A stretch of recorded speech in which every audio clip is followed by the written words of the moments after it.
Now, protecting your vote. There's concern about security at the polls during every election, and this year is certainly no exception. There have been repeated claims of voter fraud and a rigged system, and this year, Rhode Island is using new computer equipment to tally your votes. So we wanted to know what the state is doing to safeguard your ballots. Eyewitness News reporter Brian Yacono continues our campaign 2016 coverage tonight with a breakdown of what you need to know.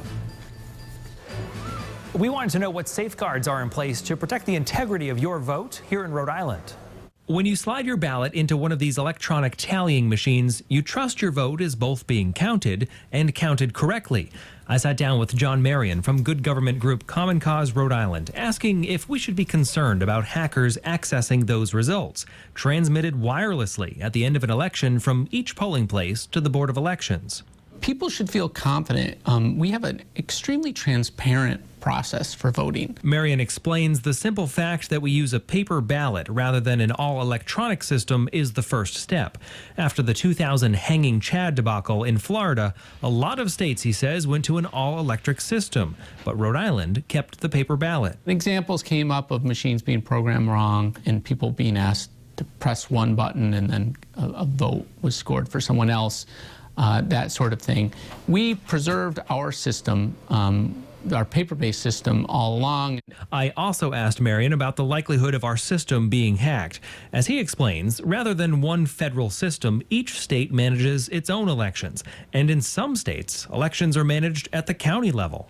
In Rhode Island, it's a single state system. But if you wanted to sort of rig an election, you'd have to do more than 50 attempts to do it. And so it makes it almost impossible. Marion says what we don't take advantage of in Rhode Island is a post-election audit. That's where a sample of the paper ballots are compared to the tally of each machine to make sure those numbers match. He doesn't see this as an open door for fraud, but rather a missed opportunity to verify the count. We also took our questions directly to the Secretary of State, Nellie Gorbea. I think that any election system needs to have multiple redundancies for safety and security.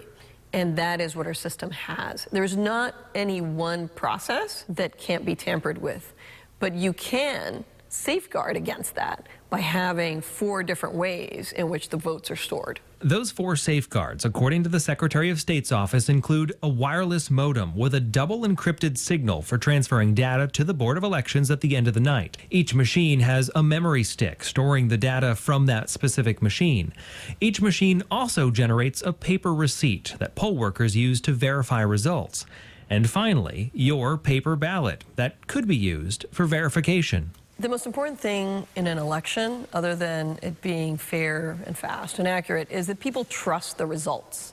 If you missed the voter registration deadline back in October, you can still vote for president and vice president. Every city and town in the state has a specific location for same-day registration. Coming up new at 6, though, we're breaking down the rules and regulation for polling place conduct issued by the Secretary of State. I'm Brian Yacono, Eyewitness News.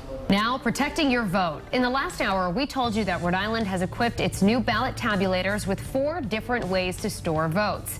It's a system designed to safeguard your ballots. Now, the FBI is also prepared to take complaints if voters report possible fraud or illegal activity. New at 6 tonight, the rules and regulations for polling place conduct, what you can and can't do on Election Day. Eyewitness News reporter Brian Yacono continues our in-depth campaign 2016 coverage with that new information.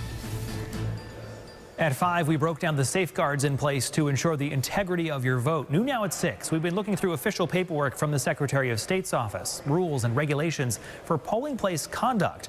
Important in a year when voters are encouraged to be vigilant for possible fraud.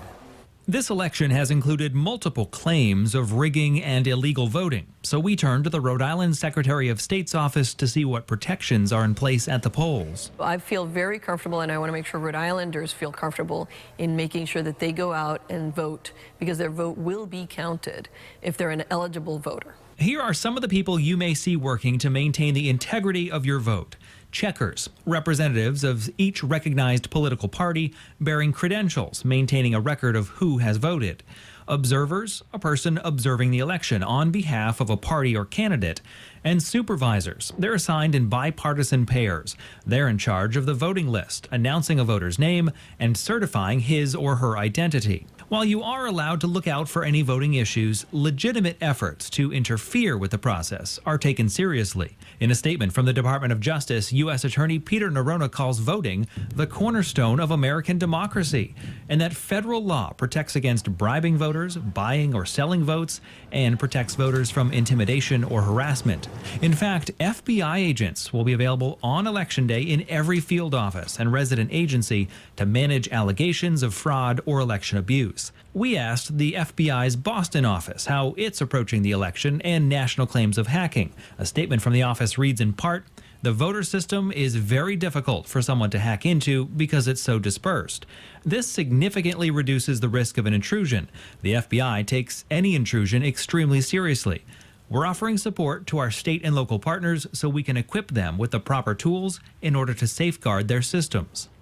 One other note, I spoke with officials right here at the Board of Elections about taking selfies while voting. In Rhode Island, you are allowed to take your own picture, but you cannot take the picture of anyone else. I'm Brian Yacono, Eyewitness News.